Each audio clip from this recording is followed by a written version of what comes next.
बिस्मिल्लाहिर्रहमानिर्रहीम लिल्लज़ीना अहसनुल हुस्ना व ज़ियादतुन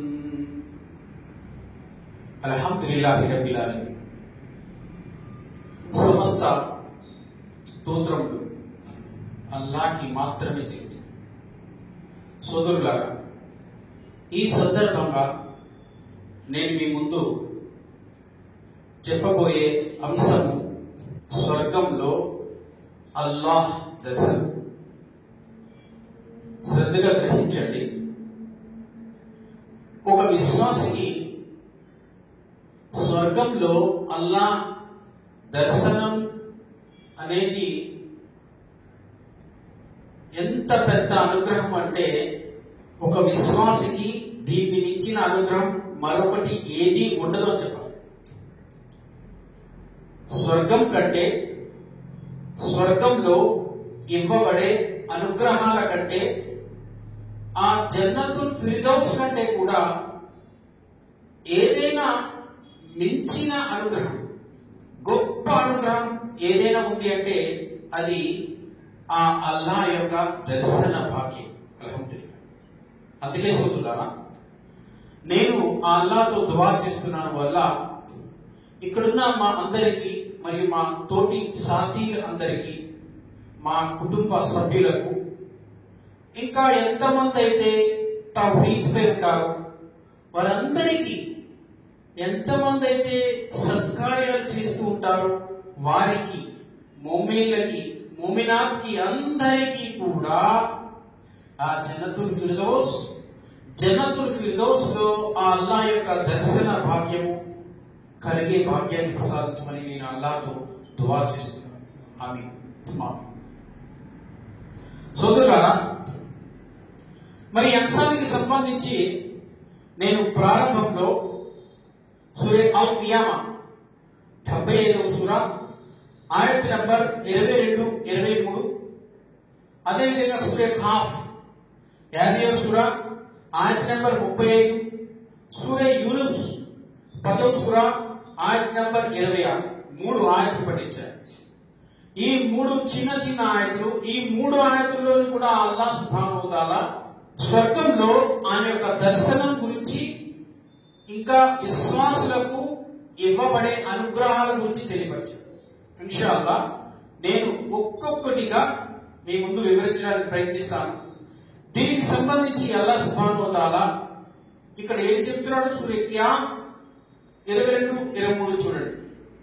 ఆ రోజు వారి ముఖాలు చాలా ఆహ్లాదకరంగా, తాజాగా వెలుగుతూ ఉంటాయి, అవి తమ ప్రభువు వైపే చూస్తూ ఉంటాయి అని అన్నాడు.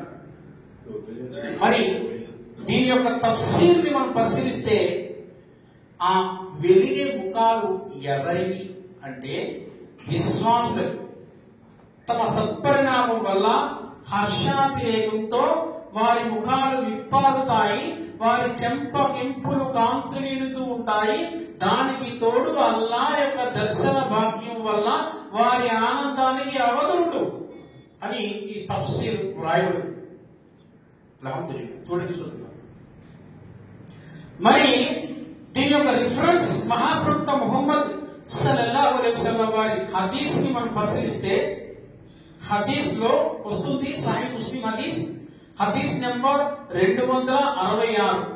ఇక్కడ ప్రవక్త ముహమ్మద్ సల్లల్లాహు అలైహి వసల్లం వారు చెప్తున్నారు, హజరత్ సుహైబ్ రూమి ఈ హదీస్ కు రావి, స్వర్గంలోకి స్వర్గవాసులందరూ ప్రవేశించిన తర్వాత నరకానికి నరకవాసులందరూ నెట్టవేయబడిన తర్వాత అల్లాహ్ సుబ్హానహు వ తఆలా స్వర్గవాసులందరినీ ఒక చోట జమా చేస్తాడట. స్వర్గంలో జమా చేసి వారితో మాట్లాడతాడు, చెప్తాడు.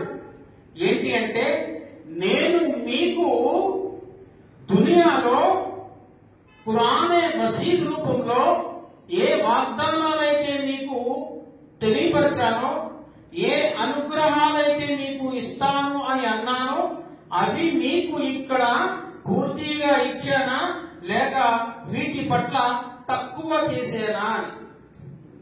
అప్పుడు స్వర్గవాసులు అందరూ అంటారు, వల్ల నువ్వు మాపై ఎంతో మెహర్బాన్ చేశావు, ఎంతో దయ చూపావు, మా యొక్క తప్పులను దాచావు, మమ్మల్ని క్షమించావు, మమ్మల్ని నరకాగ్ని నుండి రక్షించావు, ఈ స్వర్గాన్ని ప్రసాదించావు, ఇందులో ఎన్నో అనుగ్రహాన్ని ప్రసాదించావు. ఇవేమైనా తక్కువ అల్లా, మాపై నువ్వు ఎంతో ఇహ్సాన్ చేసేవల్లా అని అంటారు.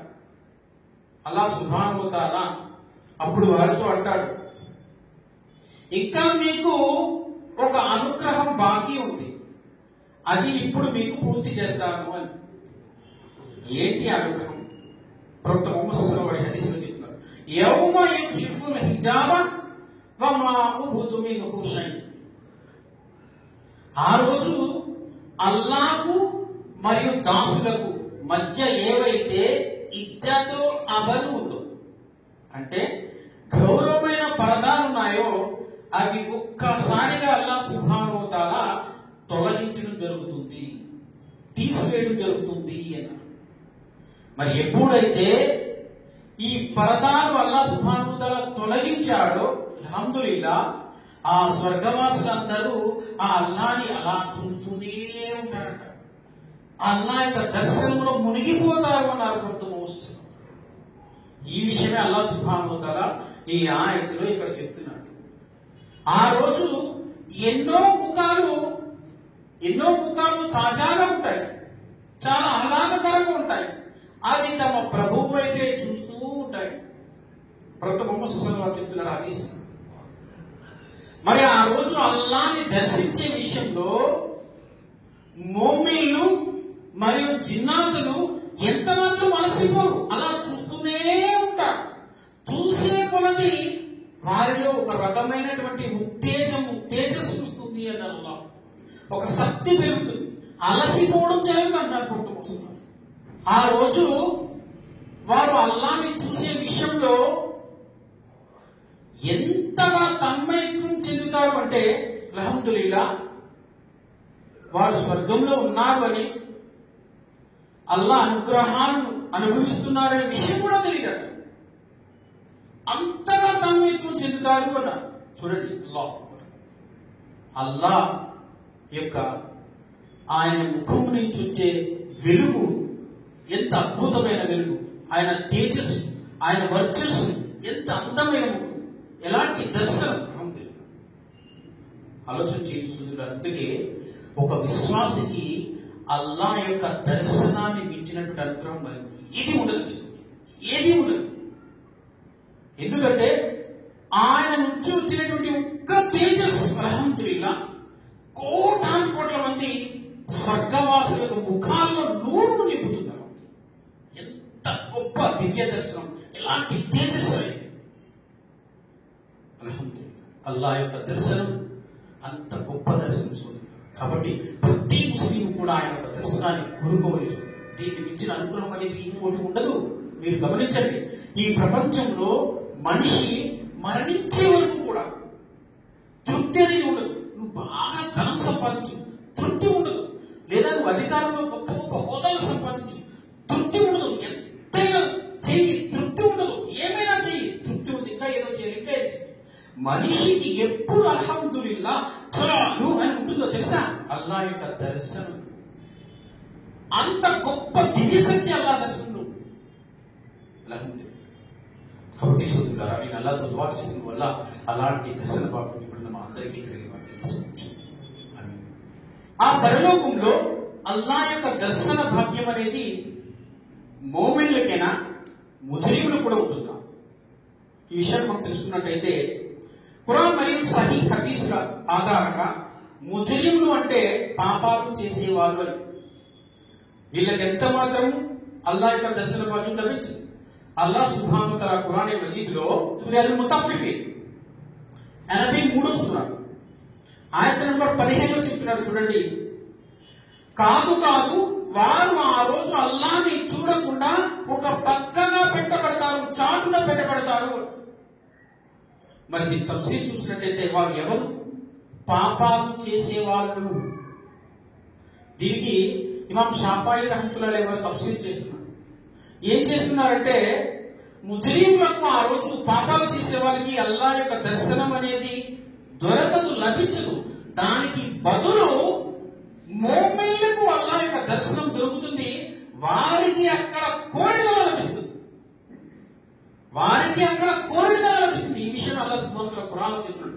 లహుమ్ మా యషాఊన ఫీహా వలదైన మజీద్. సూరా ఖాఫ్ 50 సూరా ఆయత నంబర్ 30 చూడండి. అక్కడ వారికి కోరినదల్లా లభిస్తుంది. కోరినదల్లా అంటే ఇందులో అల్లాహ్ యొక్క దర్శనం కూడా వచ్చేసింది. స్వర్గవాసులు ఎప్పుడు కోరితే అప్పుడు అల్లాహ్ని దర్శించవచ్చు. కాబట్టి సోదరులారా, ఇక్కడ అర్థం చేసుకోవాల్సిన విషయం ఏమిటంటే, ఆ స్వర్గాన్ని కోరుకునేవారు, ఆ అల్లాహ్ యొక్క దర్శనాన్ని కోరుకునేవారు ఎంత మాత్రం పాపాలు చేయరాదు.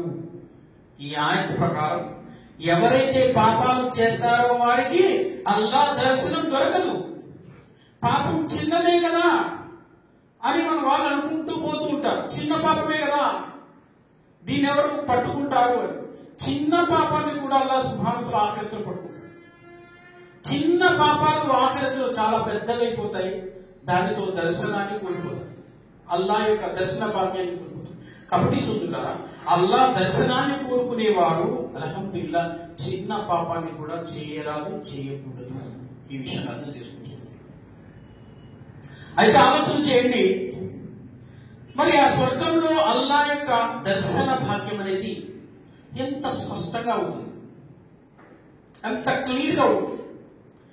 ఈ విషయాన్ని మనం పరిశీలించినట్టయితే దైవ ప్రవక్త ముహమ్మద్ సల్లల్లాహు అలైహి వసల్లం వారు చెప్తున్నారు. ఇది సహీహ్ బుఖారీలో వస్తుంది, హదీస్ నెంబర్ 4808. అలాగే సహీహ్ ముస్లింలో కూడా వస్తుంది, హదీస్ నెంబర్ 267. కొంతమంది సహాబాలు ప్రవక్త ముహమ్మద్ సల్లల్లాహు అలైహి వసల్లం వారిని ప్రశ్నిస్తారు, ఓ దైవ ప్రవక్త, మేము ఆ పరలోకంలో అల్లాహ్ యొక్క దర్శనాన్ని పొందగలమా? అప్పుడు దైవ ప్రవక్త ముహమ్మద్ సల్లల్లాహు అలైహి వసల్లం వారు చెప్తారు, నిండు పౌర్ణమి రోజు రాత్రి చంద్రుడిని మీకు చూడడానికి ఏమైనా ఇబ్బందిగా ఉంటుందా? సహచరులు అంటారు, ఓ దైవ ప్రవక్త, నిండు పౌర్ణమి రోజు చంద్రుడు చాలా స్పష్టంగా కనిపిస్తాడు కదా, మాకెందుకు ఇబ్బందిగా ఉంటుంది అని. అదేవిధంగా మీరు ఆ స్వర్గంలో అల్లాహ్ని అంతకంటే స్పష్టంగా చూస్తారు. మనకు ఆ హదీస్ వస్తుంది, ఇది కూడా సహీహ్ బుఖారీలో ఉంది, సహీహ్ ముస్లింలో ఉంది. జరీర్ బిన్ అబ్దుల్లా రజియల్లాహు అన్హు వారు ఈ హదీస్ కి రావి.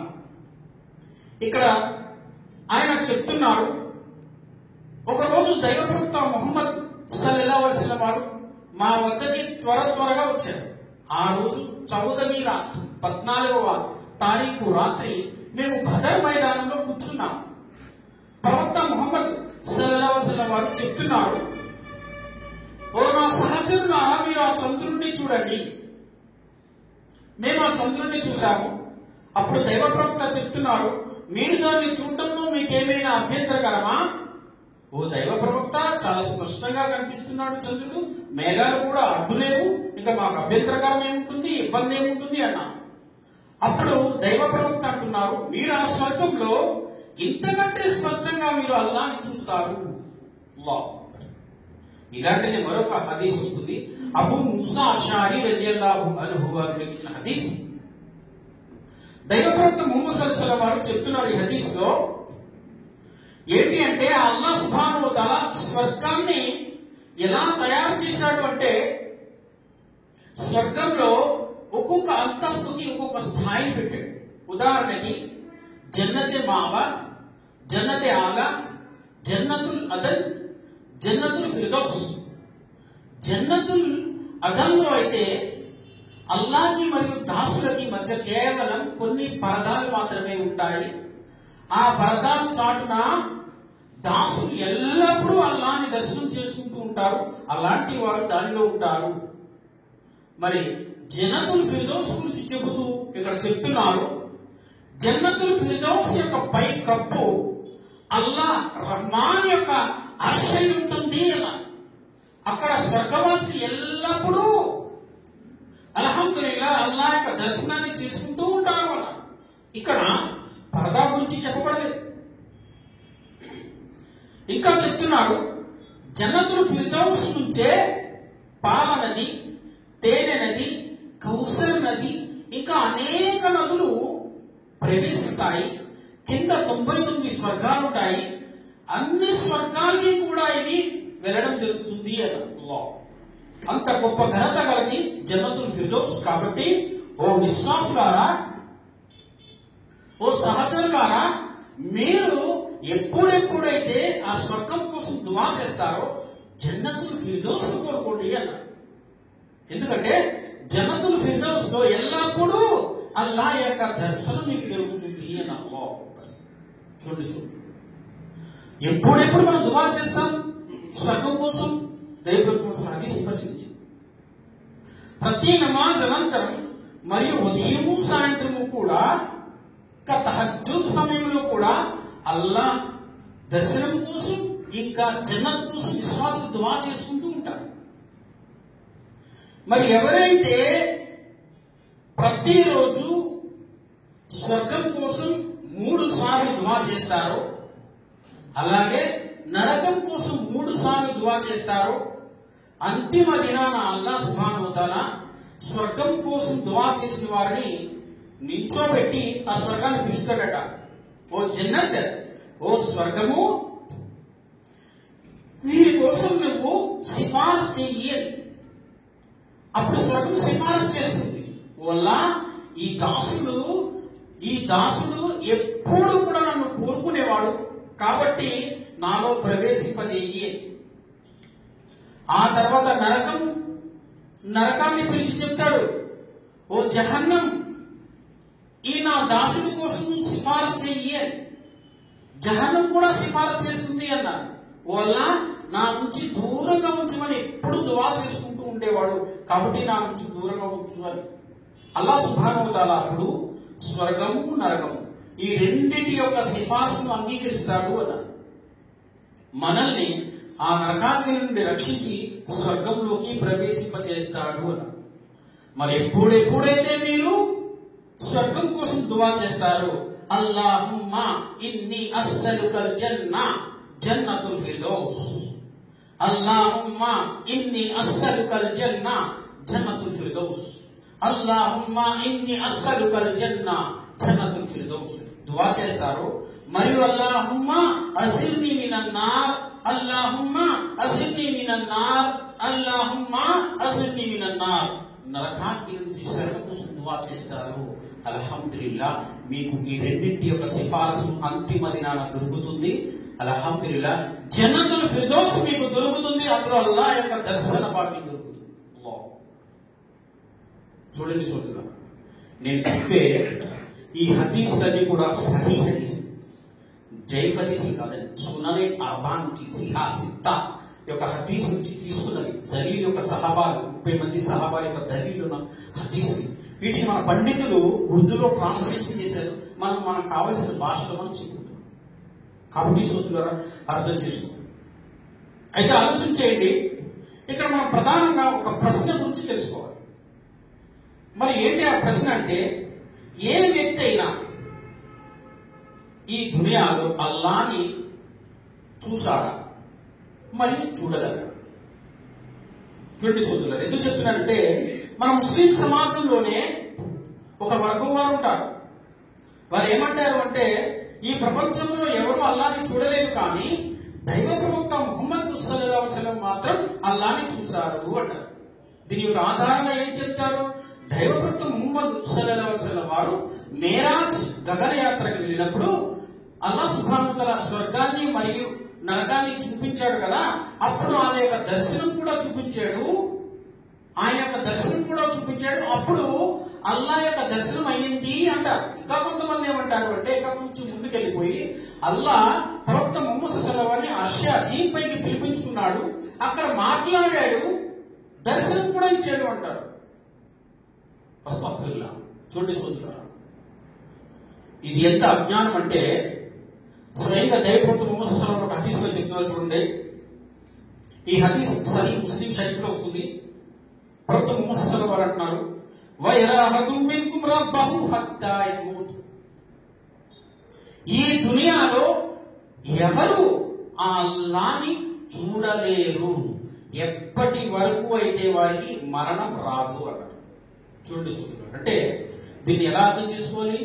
ప్రాణం ఉన్నవాడు ఎవడు కూడా అల్లాని చూడలేడు. మరి ప్రవక్త ముహమ్మద్ ఎలా చూశారు? చూడండి సోదరులారా, హజరత్ మస్రూక్ ఈయన ఒక తాబాయి. ఈయన అమ్మ ఆయిషా రజల్లాహు అన్హా వారిని అడుగుతున్నారు, అమ్మ ఆయిషా, దైవ ప్రవక్త మేరాజ్ గగనయాత్రకు వెళ్ళినప్పుడు అల్లాని చూశారు అని కొంతమంది అంటున్నారు, మీరు చెప్పండి, దైవ ప్రవక్త అల్లాని చూసారా? అమ్మ ఆయిషా రజల్లాహు అన్హా వారు చెప్తున్నారు, మీరు ఏం ప్రశ్నిస్తున్నారు, అసలు మీరేం అడుగుతున్నారు? ప్రవక్త ముహమ్మద్ సల్లల్లాహు అలైహి వసల్లం వారు అల్లాని చూసారా? చూడలేదు. ఎందుకంటే అల్లా ఒక గొప్ప నూరు, ఆ కాంతిని ఎవరూ చూడలేరు అని చెప్తున్నారు అమ్మ ఆయిషా రజల్లాహు అన్హా వారు. ఇంకా ఇక్కడ చెప్తారు, మన్ హద్దసక అన్న ముహమ్మదన్ రాఅ రబ్బహు ఫఖద కదబ. ఎవరైతే ఈ మాట అన్నారో, ప్రవక్త ముహమ్మద్ సల్లల్లాహు అలైహి వసల్లం వారు అల్లాని చూశారు అని అన్నారో, వారు అబద్ధాల కోరులు, పచ్చి అబద్ధాల కోరులు. ఎందుకంటే వారు అల్లా ఖురాన్లో చెప్తున్నాడు, మీకు తెలియదా? అల్లా ఏం చెప్తున్నాడు? సూరే అల్-అనామ్ 6వ అధ్యాయం ఆది నంబర్ 103 చూడండి. ఆయన్ని నీ చూపులు అందుకోజాలం, ఆయన అందరి చూపులను అందుకోగలడు, ఆయన సూక్ష్మ దృష్టి గలవాడు, సర్వము తెలుసు. చూడండి సోదరుడు, ఖురాన్లో అల్లా సుబ్హానహు వ తఆలా ఆయన్ని మీ చూపులు అందుకోజాలం అంటే ఈ కళ్ళు ఆయన్ని చూడలేవు. మరి ప్రవక్త ముహమ్మద్ మరి ఎలా చూశారు? దీని ఆధారంగా ఇక్కడ అమ్మ ఆయిషా రజల్లాహు అన్హా వారు చెప్తున్నారంటే, అలా ఎవరైతే చెప్పారో వారు అబద్ధాల కోరులు. ప్రవక్త ముహమ్మద్ సల్లల్లాహు అలైహి వసల్లం వారు అల్లాని చూడలేదు, చూడటం అనేది సాధ్యం కాదు. చూడండి, దీని ఆధారంగా అల్లాని ఏ వ్యక్తి అయినా చూశాడంటే దైవ ప్రవక్త ముహమ్మద్ సల్లల్లాహు అలైహి వసల్లం వారు సైతం చూడలేదు అని మనం చెప్పచ్చు. మరి ఏ వ్యక్తి అయినా చూడగలడా అనే దానికి ఉదాహరణ ఎవరు? హజరత్ మూసా అలైహిస్సలాం వారే మనకు ఉదాహరణగా ఉన్నారు. ఎందుకంటే హజరత్ మూసా అలైహిస్సలాం వారు ప్రవక్తలలో ఎక్కువగా ఆ అల్లాహ్తో మాట్లాడినటువంటి ప్రవక్త ఎవరు అంటే మూసా అలైహిస్సలాం వారు. అందుకే మూసా అలైహిస్సలాం వారిని అంటారు మూసా కలాముల్లా అంటారు, అల్లాహ్తో మాట్లాడే ప్రవక్త అంటారు. డైరెక్ట్ గా పరదాల చాటున మాట్లాడేటువంటి ప్రవక్త మూసా అలైహిస్సలాం. ఒకసారి మూసా అలైహిస్సలాం వారు తూర్ పర్వతంపై అల్లాహ్తో సంభాషిస్తూ ఉన్నారు. అయితే సంభాషిస్తూ ఉండగా ఆ అల్లాహ్ని చూడాలని కుతూహలం కలిగింది మూసా గారికి. ఆ అల్లాహ్ని చూడాలి అన్న కుతూహలం కలిగింది మూసా అలైహిస్సలాం వారికి.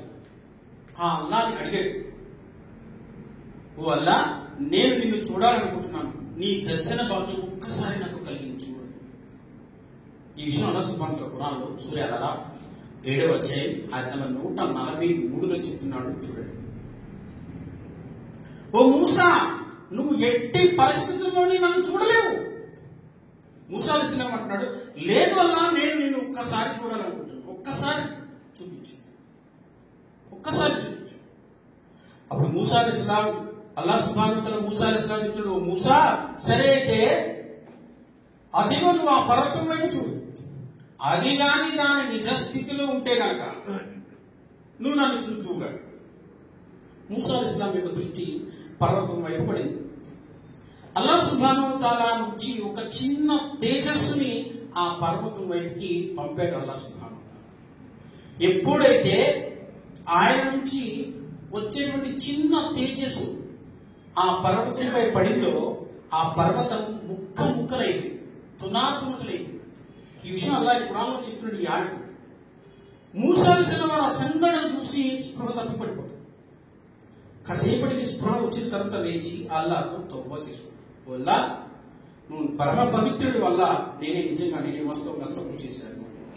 చూడండి చూడండి, దీని ఆధారంగా మనం అర్థం చేసుకోవాల్సిన విషయం ఏమిటి అంటే, మరి అల్లాహ్ని ఏ వ్యక్తి అయినా చూడగలడంటే మూసా అలైహిస్సలాం సైతం చూడలేదు, ఎవరూ చూడలేదు. ఈ విషయాన్ని అర్థం చేసుకోండి, గమనించండి, బాగా గమనించండి. ఇన్ని ఆధారాలు ఖురాన్ మరియు సహీ హదీసుల్లో ఉన్నా కానీ ఈ రోజు ముస్లిం సమాజం ఎలా ఉంది తెలుసా?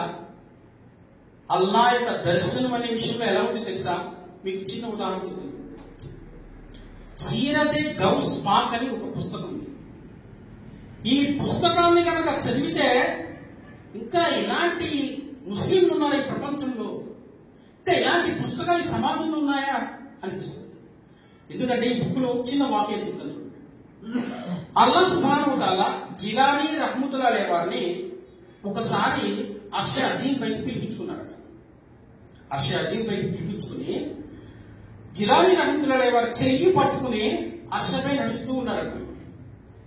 నడుస్తూ ఉన్నప్పుడు అల్లా సుబ్హానహు వ తఆలా యొక్క కాలు జారి అర్ష కింద పడిపోతున్నాడు. అల్లా సుబ్హానహు వ తఆలా పడిపోతూ ఉంటే జిలానీ రహ్మతుల్లాహి అలైహి వారు చెయ్యి పట్టుకుని అల్లాని లేపాడట. నౌజ్ బిల్లా, అల్లాని పైకి లేపాడట. నౌజ్ బిల్లా. చూడండి, అప్పటి నుంచి ఎప్పటి వరకు అయితే ఈ సంఘటన జరిగిందో అప్పుడు ఆయనకి ఒక బిరుదు దొరికింది. ఆ బిరుదు ఏంటో తెలుసా? దస్తగీర్, చెయ్యి పట్టుకుని లేపేవాడని. దీని అర్థం అది. నౌజ్ బిల్లా. చూడండి సోదరులారా, మన యొక్క జ్ఞానం ఎలా ఉందో చూడండి. మానవుడేంటి, అల్లాని లేపడం ఏంటి? మనం బలహీనులము, అల్లా మహాబలవంతుడు. బలహీనుడు మహాబలవంతుడికి సహాయం చేస్తే మహాబలవంతుడు సహాయం పొందాడా? అసలు ఆలోచనకి కూడా, పోలికకు కూడా ఒక అర్థం ఉండాలి కదా. ఇలాంటి అజ్ఞానంతో ఉన్నారు మన వాళ్ళు. అంటే దీన్ని భయంకరమైన షిర్క్ అన్నారు. ఇలాంటి షిర్క్ను ఉన్న వాళ్ళందరూ కూడా వారికి హిదాయత్ దొరకకపోతే, వారు రుజుమార్గంపై రాకపోతే నరకానికి వెళ్ళిపోతారు. సోదరులు, అల్లా యొక్క దర్శన భాగం వారికి దొరకదు. కాబట్టి సోదరులారా, ఇక్కడ ఆలోచించండి. అల్లా సుబ్హానహు ఖురాన్లో చాలా స్పష్టంగా చెప్పాడు, వమా ఖదరుల్లాహ హక్క ఖద్రిహి. ఆ దైవాన్ని వారు ఎలా గుర్తించాలో అలా గుర్తించారు. అంటే మానవుడు సహాయం చేస్తే సహాయం పొందేవాడి వల్ల అలా గుర్తిస్తున్నారు. ఇంకా అలా ఖురాన్లో చెప్పినట్టు సుమారు 39 ఆయత నెంబర్ 67 చూడండి. అల్లా ఏం చెప్తున్నాడు? వమా ఖదరుల్లాహ హక్క ఖద్రిహి వల్ అర్ద జమీఅన్ కబ్జతుహు యౌమల్ కియామah. వారు అల్లాని ఎలా గౌరవించాలో అలా గౌరవించలేదు. ఆ ప్రళయ దినాన ఈ భూమి అంతా ఆ అల్లా యొక్క గుప్పిడిలో ఉంటుంది. సప్త ఆకాశాలు ఆయన కుడి చేతికి చుట్టబడి ఉంటాయి. ఆయన పరమ పవిత్రుడు. వీళ్ళు కల్పించేటువంటి భాగస్వాములకు ఆయన అతీతుడు, ఎంతో ఉన్నది అని అల్లా స్వయంగానే ఖురాన్లో చెప్తారు. కాబట్టి చూస్తున్నారు, ఆ అల్లాని ఎలా గుర్తించాలో, ఎలా గౌరవించాలో అలా గౌరవించాలి, అలా గుర్తించాలి. అలా కాకుండా మన ఇష్టం వచ్చినట్టు మనం గుర్తించుకుంటే అల్లా యొక్క దర్శనాన్ని కోల్పోతాడు. ఈ విషయాన్ని అర్థం చేసుకోవచ్చు. ఇంకా స్వర్గంలో అల్లా దర్శనానికి సంబంధించి అనేక హదీస్లు వస్తున్నాయి. తిరుమిజిలో వస్తుంది. హదీస్ నెంబర్ 2549, ఇబ్నే మాజా హదీస్ నెంబర్ 1450. ఇక్కడ స్వర్గ సందర్శనం గురించి ఒక హదీస్ చెప్పబడింది. హజరత్ సయీద్ బిన్ ముసయ్యబ్ రజియల్లాహు అన్హు వారు ఒకరోజు బజార్కి వెళ్తారు. మార్కెట్కి వెళ్తూ ఉన్నారు. బజార్లో అబూ హురైరా రజియల్లాహు అన్హు వారు కనిపిస్తారు.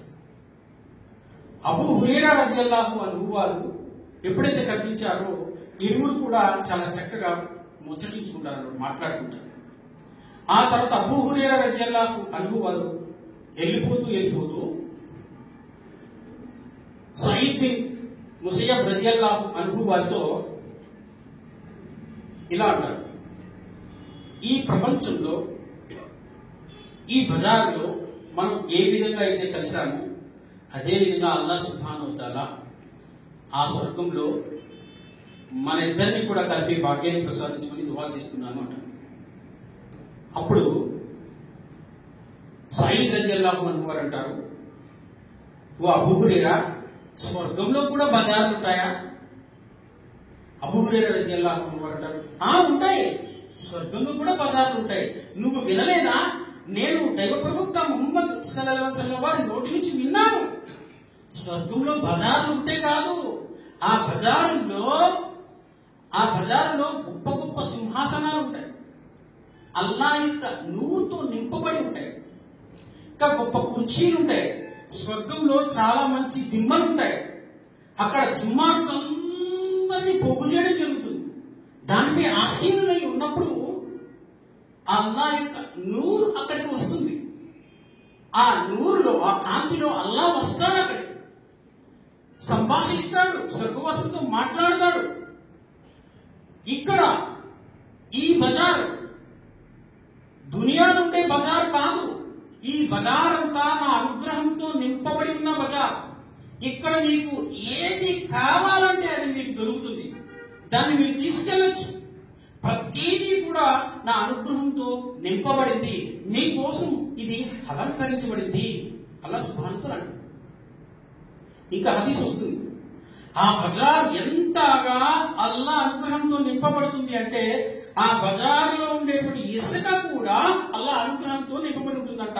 ఒకవేళ గాలి చేసి ఇసుక స్వర్గవాసులపై పడితే వారి యొక్క అందము మరింత రెట్టిపోతుంది అంటారు. చూడండి సోదరులారా, స్వర్గంలో ఉండేటువంటి అనుగ్రహాలు, స్వర్గంలో అల్లా యొక్క దర్శనము అక్కడ దొరుకుతుంది. స్వర్గంలో వారందరికీ అల్లా దర్శనమిస్తాడు అని ఇక్కడ హదీస్ చెప్పబడింది. చూడండి సోదరులారా, అయితే స్వర్గంలో అల్లా దర్శనం అనేది అందరికీ లభిస్తుందా? అందరికీ అంటే అందరికీ లభిస్తుంది. దీనికి సంబంధించి ఒక చిన్న హదీస్ ఇలా ఉంది, చూడండి. స్వర్గవాసులందరూ స్వర్గంలోకి ప్రవేశించిన తర్వాత ఒకే ఒక్క వ్యక్తి, చివరి వ్యక్తి, స్వర్గంలోకి వచ్చే వ్యక్తి నరకాగ్నిలో కాలుతూ ఉంటాడట. అతను చేసినటువంటి తప్పిదాల వల్ల, తప్పుల వల్ల, పొరపాట్ల వల్ల నరకంలో శిక్షను అనుభవిస్తూ ఉంటాడు. మరి ఆ వ్యక్తి అల్లాని పిలుస్తూ ఉంటాడు, పెద్ద పెద్ద కేకలేస్తూ ఉంటాడు, ఓ అల్లా నన్ను దీని నుంచి రక్షించు అని. దైవదూతలు అల్లాతో చెప్తారు, ఓ అల్లా ఆ వ్యక్తి నిన్ను పిలుస్తున్నాడు అని. అల్లాహ్ సుబ్హానహు వ తఆలా అంటాడు, నీకు ఏం కావాలి అని. ఆ వ్యక్తిని అడగండి, ఏం కావాలి? దైవదూతలు అడుగుతారు, నన్ను, నా యొక్క ముఖాన్ని నరకం నుంచి రక్షించాలా, దీని యొక్క వేడికి నేను తట్టుకోలేకపోతున్నాను, నా ముఖాన్ని స్వర్గం వైపు తిప్పు, స్వర్గంలో ఉండేటువంటి విషయాలను, సంగతులు నేను చూడలేకపోతున్నాను, నా ముఖాన్ని కాస్త తిప్పు. ఇప్పుడు అల్లాహ్ సుబ్హానహు వ తఆలా ఆడి యొక్క ముఖాన్ని తిప్పుమని ఆజ్ఞాపిస్తాడు. దైవదూతులు నరకం నుంచి ఉండేటువంటి ముఖాన్ని స్వర్గం వైపు తిప్పుతారు. కొంతసేపటికి మరలా ఆ వ్యక్తి అల్లాని పిలుస్తాడు, ఓ అల్లా, ఈ నరకం నన్ను దహించి వేస్తుంది, దీన్ని నేను తట్టుకోలేకపోతున్నాను, అల్లా నన్ను కాస్త నరకం నుంచి బయటికి తీయి చాలు. అదిగో ఆ స్వర్గం యొక్క గేట్ ఉంది కదా, గేట్ దగ్గర పెట్టి చాలు, ఇంకా నేను అల్లాహ్ సుబ్హానహు వ తఆలా నువ్వు చెప్పాడు, నువ్వు ఆదాం యొక్క మాటను ఖిలాఫ్ చేసేవాడు కాబట్టి ఇతన్ని ఆ నరకాగ్ని నుంచి తీసి స్వర్గం యొక్క గేటు దగ్గర పెట్టండి అని దైవదూతలకు ఆజ్ఞాపిస్తాడు అల్లాహ్ సుబ్హానహు వ తఆలా. ఆ వ్యక్తిని తీసి గేటు దగ్గర పెట్టడం జరుగుతుంది. ఆ గేటు దగ్గర నుండి స్వర్గంలో ఉండే అనుగ్రహాలని చూస్తుంటాడు ఆ వ్యక్తి. కాసేపటికి అల్లాహ్ వల్ల అడుగుతాడు, ఓ అల్లాహ్, నీ యొక్క దాసుల్లో నేనే దురదృష్టవంతుడిని, నువ్వు కానీ నిన్ను ఈ స్వర్గంలో ఎక్కిపోతే ఇక్కడ దాకా నన్ను తీసుకొచ్చావు, ఈ స్వర్గం యొక్క గేటు దాకా నన్ను తీసుకొచ్చావు, ఇక్కడ పెట్టావు, కాస్త స్వర్గంలోకి పంపించల్లా, ఆ గేటు దాటించు, ఇంక నేనేమి అడుగు, నువ్వు కానీ ఈ విషయంపై నాకు సహాయం చేయకపోతే నీ దాసుల్లో నా అంత దురదృష్టవంతుడు ఇంకొకడు ఎవడు ఉండడు, అల్లా నన్ను స్వర్గంలో పంపించు. మళ్ళీ అడుగుతూ, ఇది చాలా పెద్ద హదీస్ సోదరులారా, నేను ఇంకా కాస్త క్లుప్తంగా చెప్తున్నాను. అప్పుడు అల్లాహ్ సుబ్హానహు వ తఆలా ఆ మాటలకు నవ్వి ఆ వ్యక్తిని స్వర్గంలోకి వేయమని ఆదేశిస్తాడు దైవదూతలు. ఆ వ్యక్తి కూడా స్వర్గంలోకి వెళ్తాడు. చూడండి, ఎన్ని అయితే స్వర్గవాసులకు అల్లాహ్ సుబ్హానహు వ తఆలా అనుగ్రహాలు ఇచ్చాడు స్వర్గంలో, అవన్నీ కూడా ఈ వ్యక్తికి ఇస్తాడు. ఇంకా స్వర్గంలో వృక్షం యొక్క ఒక నీడను ఆ వ్యక్తికి బహుమతిగా ఇవ్వడం జరుగుతుంది అన్నారు. ఆ నీడ ఎంత ఉంటుందో తెలుసా? ఈ ప్రపంచంలో 7 భూములు వైశాల్యం ఎంత ఉంటుందో స్వర్గంలో వృక్షం యొక్క నీడ అంత ఉంటుంది అని. నీడే అంత ఉంటే వృక్షాలు ఎంత ఉంటాయి? కాబట్టి సోదరులారా, ఆ వ్యక్తికి కూడా అల్లాహ్ యొక్క దర్శన భాగ్యం దొరుకుతుంది. అల్లాహ్ సుబ్హానహు వ తఆలా ఆ వ్యక్తికి కూడా దర్శనాన్ని ఇస్తాడు. ఇక్కడ అర్థం చేసుకోవాల్సిన విషయం ఏంటంటే, స్వర్గంలో అందరికీ కూడా అల్లాహ్ యొక్క దర్శన భాగ్యం. సోదరులారా, అయితే ఇక్కడ ప్రధానంగా మనం ముఖ్యంగా ఒక్క విషయం గమనించాలి. ఈ భూమి మీద ప్రాణం ఉన్నంత వరకు ప్రవక్తలకు సైతం అల్లా యొక్క దర్శన భాగ్యం అనేది అసాధ్యం, దొరకలేదు. మరణించిన తర్వాత, విశ్వాసిగా మరణించిన తర్వాత దర్శన భాగ్యం అనేది చాలా సులువుగా దొరుకుతుంది. అయితే ఇక్కడ మనం సులువుగా దర్శనాన్ని దొరకాలి అంటే ఏం చేయాలి? అల్లా యొక్క దర్శనం మనకి సులువుగా దొరకాలి అంటే ఏం చేయాలి?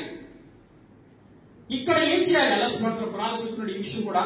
సూర కహఫ్ 18వ సూర ఆయత్ నంబర్ 110 చూడండి.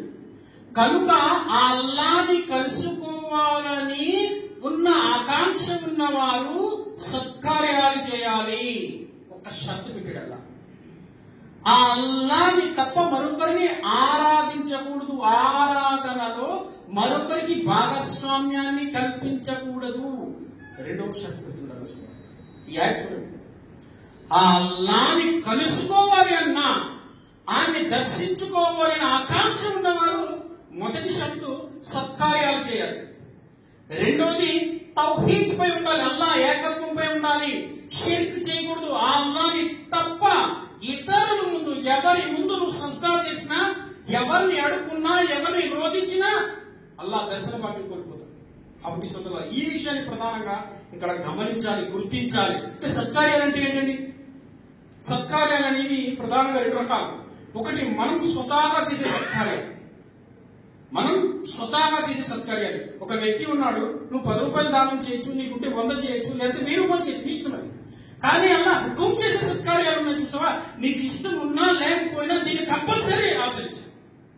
నమాజ్ ఉందండి, 5 పూటలు నీపై ఫరజ్ అయ్యి. ఇప్పుడు నేను నాకు ఇష్టమైతే నమాజ్ చదువుతున్నాను, లేకపోతే లేదంటే అది అవ్వదు.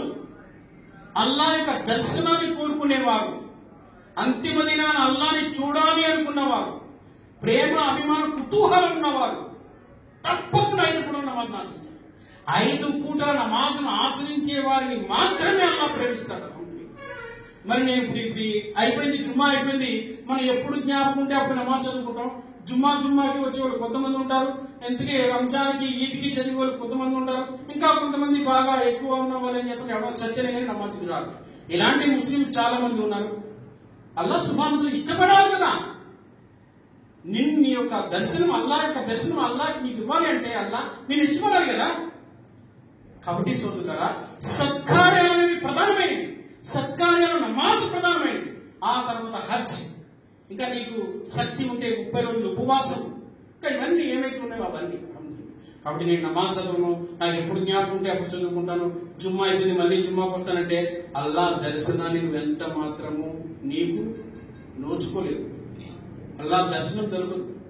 అల్లా దర్శనం నువ్వు పొందాలి అంటే అల్లా హుకుముని అమలు చేయాలి, నమాజ్ ఖచ్చితంగా అమలు చేయాలి. అల్హమ్దులిల్లాహ్. మిగతా సత్కార్యాలు చేసుకుంటూ ఉంటే అల్లా దర్శనం. రెండో షరత్ ఏంటి?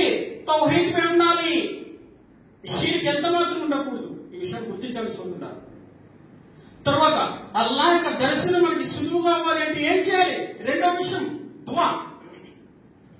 దువా చేయాలి, స్వర్గం కోసం దువా చేయాలి, స్వర్గంలో అల్లా దర్శనం కోసం దువా చేయాలి. దైవప్రవక్త ముహమ్మద్ సల్లల్లాహు అలైహి వసల్లం వారు ప్రతిరోజు దువా చేసేవారు. తహజ్జుద్ నమాజ్ అనగా ప్రతి తహజ్జుద్లోని కూడా అల్లా దర్శనం కోసం ప్రవక్త ముహమ్మద్ సల్లల్లాహు అలైహి వసల్లం వారు దువా చేసేవారు. దువా చేయాలి. అల్హమ్దులిల్లాహ్. ఎవరి ఆచరణ అయితే ఈ విధంగా ఉంటుందో వారికి స్వర్గము దొరుకుతుంది, జన్నతుల్ ఫిర్దౌస్ దొరుకుతుంది. జన్నతుల్ ఫిర్దౌస్ లో అల్లా యొక్క దర్శన భాగ్యము దొరుకుతుంది. కాబట్టి నేను చెప్పే విషయాలు అర్థం అయ్యాయి అనుకుంటున్నాను.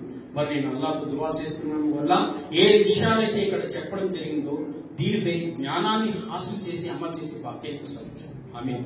మరియు అల్లా మాలో ఉండేటువంటి లోపాలు, తప్పులు, పొరపాట్లను క్షమించి మాకు అంతిమ దినాన్ని యొక్క దర్శన భాగ్యం ప్రసాదించే భాగ్యాన్ని ప్రసాదించాను. ఆమీన్. సో ఆమీన్.